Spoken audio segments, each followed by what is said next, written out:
92.5. Brooke and Jubal's second date update. You know how the old saying goes, don't dip your wiener in the company pen holders. Nobody puts wiener in that saying. Don't give your wiener to a coworker. No, it's don't dip your pen in the company In ink. the company... Wiener. Oh, ink. That's weird. I don't know. I'm the weird one. Am I saying it wrong? I don't know. Anyway, Julian is on the phone today for a second date update. His email said that he met the girl who he wants to call today at work. So I'm guessing it's a coworker or something. Julian, how you doing? I'm good. How are you guys? Good. So you're trying to dip your wiener in the pen ink, Oh, right, enough. right? Is that what this is about? No, it's not at all. Okay. Thank God. Tell us a little Julian. bit about the girl that you want to call today. She's a coworker? Well, she's not a coworker. She came in purchasing supplies at the office that I work at. So I guess she's kind of a client coworker. Nice. Okay. Seal the deal there. Customer. So did you ask her out while she came in to deal with, like... Well, no, because I think that's unprofessional. Basically what happened is she came in and she was working with me, or I was working for her, however you want to say it. I didn't want to cross the line, I guess. And then she ended up coming back because she hadn't got her parking ticket validated in the lot. And then you validated it with your wiener. Oh, my God. Enough with Am the I wiener. right? Or am I right? No. I validated it and then had a nice conversation with her when I walked her out to the lot. Okay, well, where's the wiener come into this thing? I haven't Yeah. heard anything about a wiener yet. No, there was no wiener involved in the validation. Anyways, I asked her if she would like to get dinner on Friday night, and she said she would, and I got her number, and I called her, and we went to dinner. What's her name, by the way? Christina. Christina, and how was dinner with Christina? Dinner was good. I mean, I feel like we had a lot of chemistry, and I like veal, and not everybody likes veal. And she wanted the veal, too, so we ended up ordering the same thing, which I thought was kind of a cool thing, and dinner went good. You guys both ordered veal. In other words, you're both fans of slaughtering baby calves. I like that about both of you. Little lamb. Seems nice. That's not what I think about when I'm eating veal. I Oh. like the way veal tastes. I'm not worrying about the process. Oh, that's why I like it. I just, all you think I about? picture the whole thing go on while I'm eating Not veal. why I like it. Not why I like it at all. Oh. Actually, you're making me like it a lot less by giving me that story. So if dinner went well and everything else, why do you think she's not calling you back? You know, I don't know. I mean, there were a couple things. Now I'm trying to run the night through my head and like, did I do something wrong? Did I have, my fly open or my food in my face or how I ate? There's the fly open. There's the wiener. The wiener. I knew it. It all I could comes tell back just to the talking wiener. to you that you're a wiener guy. I knew it. Yeah, you're right. How did you figure me out? Oh, my God. But realistically, the only things that I think that could have possibly not gone well, I did have to take a work call, which I don't like to have to take work calls if I'm on a date, but I was expecting a client to call, so I had to walk away. Did you tell her at the beginning of the night that was going to happen? I did not tell her that I was expecting a call, but when I got back, I said, hey, this was an important job call. I had to take it. Well, And did she- you leave her stranded by herself for like a half an hour while you were on some conference call or something? Well, no, I stayed at the table for a minute and then walked away, but it was no more than 15 minutes long. I mean, and she had an appetizer and some wine, so... Okay, so still it a wasn't. long I have a time. hard time thinking that would be the reason not to call you back if you're like, hey, sorry, it's an important work call. Yeah, me too. And then the only other thing, I'll be honest with you, I'm not going to say the restaurant, but veal is a particular type of food, and if you like veal, you like veal. But I thought that it was okay, and I kind of was like, oh, how's your veal? And she's like, oh, it's great, blah, blah, blah. And I was like, oh, she's asked me, and I was like, it's all right, it's okay. And maybe, I don't know, maybe she thought I was being hypercritical or a snob about the food, but I wasn't. I was just giving my honest opinion. Honestly, I think both would be a red flag for me. Like, obviously, if a guy's taking a call in the middle of a Friday night date, he's going to be putting work in front of me our entire relationship. Wow. I That's mean, how girls think. I'm huh? just saying, like... Wait. But first off, you have to understand, she's in the same business. She knows that I'm in sales. Yeah, but she wasn't taking a call during the dinner. Because she's a buyer. She's not a seller. She's not as important as I am. I see. My bad. So how did- Oh, No, right. she understands that sales, there are other time zones, there's other people that are working at different hours, where when you're buying, you're not as I don't want to say in demand, but sometimes you have to answer the phone when you're selling, because if you don't, you lose out on sale, then you lose out on money, and then you can't afford the dinner. I think a red flag would be taking your wiener out at the dinner table, like you said you did earlier. Okay, for the record, I didn't take out my wiener for any portion of the date, not during dinner or after anything. All right. So when we call her and ask why she's not calling you back, She's not going to say that, I'm okay. sure. All right. How did everything end with her? I kind of went in for a kiss, and I kind of got more of a handshake, hug kind of thing. But it was a first date, so... Was it awkward?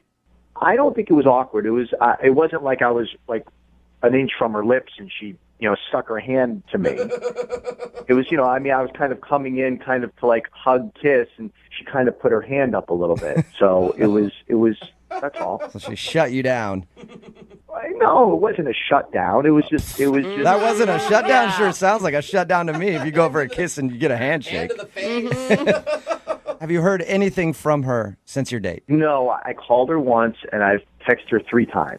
Okay. Well, we'll play a song, come back, call her, and get your second date update, all right? Okay, great. Thanks. Okay, hang on. Moving 92.5. Brooke and Jubal in the mornings. Second date update. Julian is on the phone with us, and today he wants to call a girl named Christina.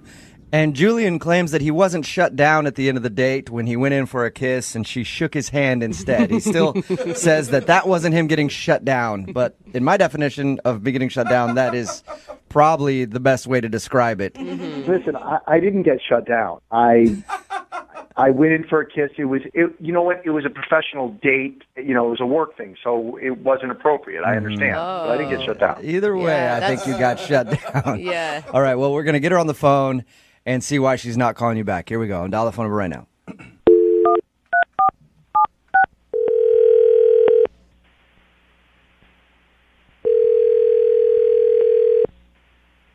Hello?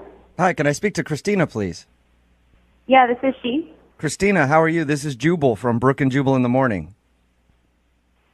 Who is this? Jubal from Brooke and Jubal in the Morning, the radio show? Okay.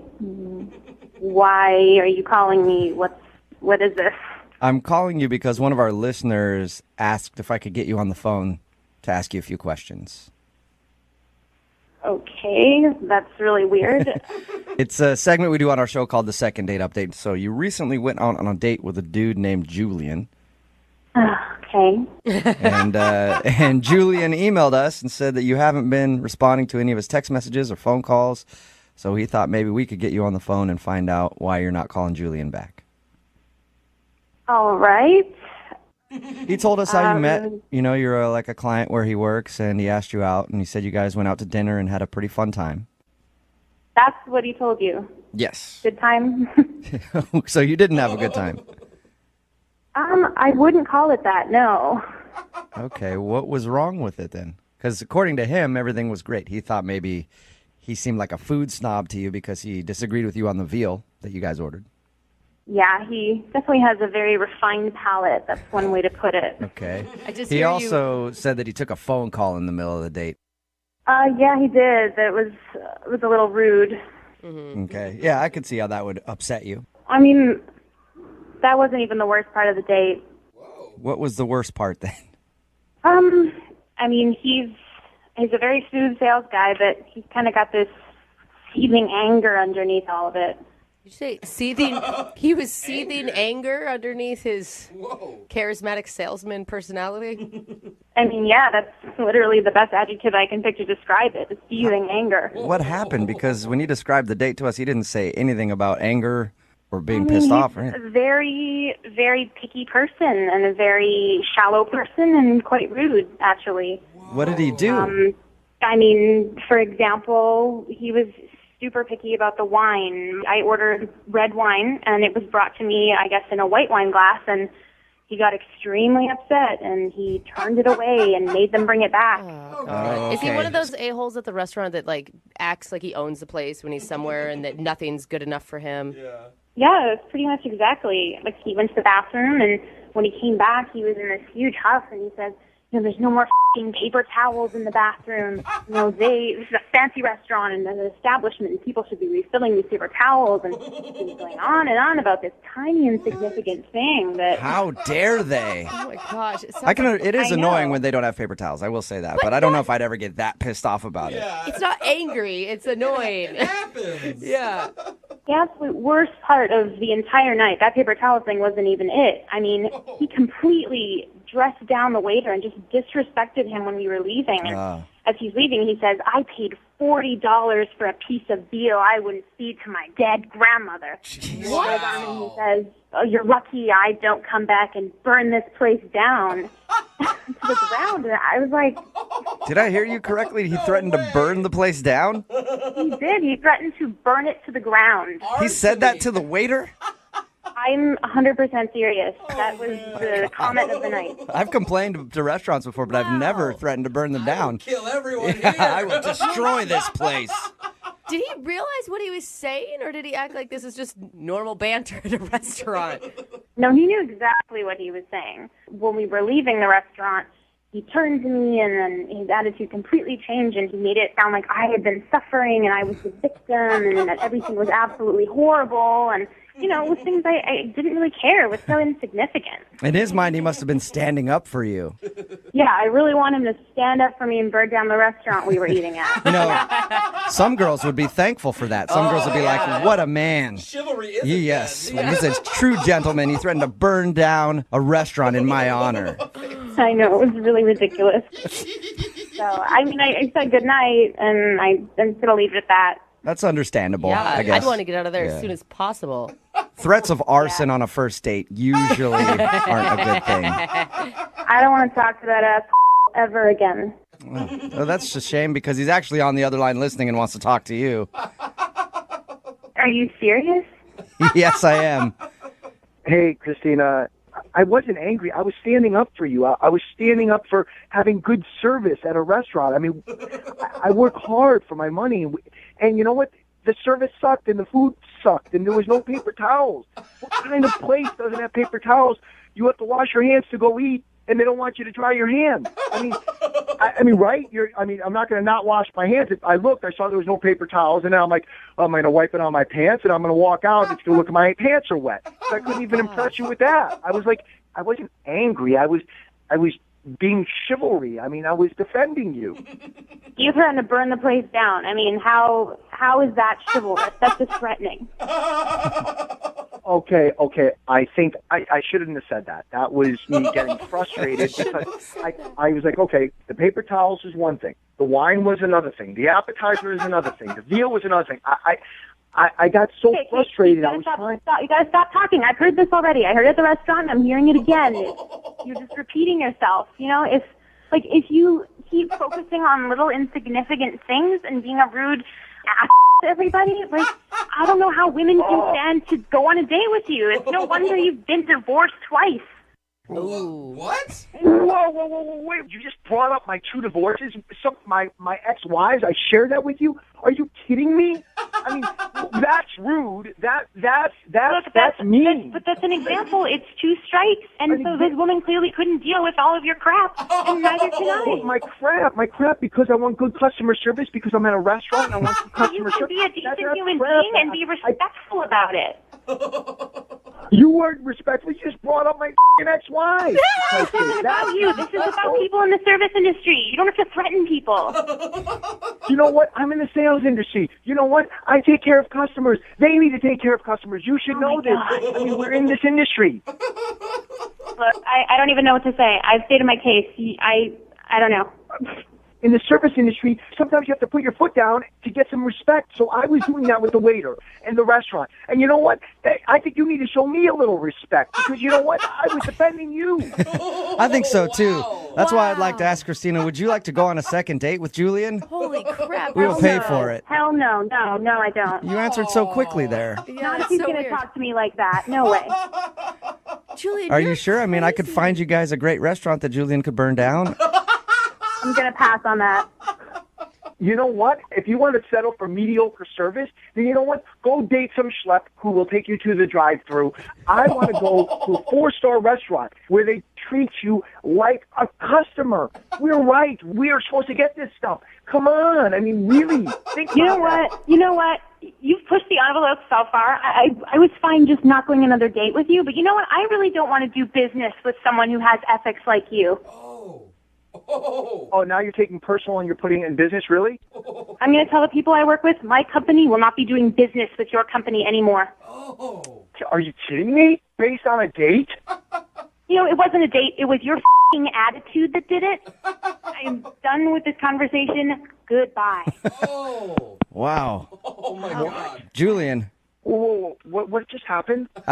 you didn't get a second date, and I think you might be losing your job soon, too, over this. Because I want customer service? Well, I think it's because you don't threatened to burn the respect place people. down. Yeah. You're a total douchebag about it. I apologize for the burning the place down. I mean, that was, it was one bad thing after another, and it pushed me beyond. But I mean, the rest of the stuff was all customer service. No paper towels, slow service, bad food, wrong glasses. We know the list, man. Brooke and Jubal in the morning.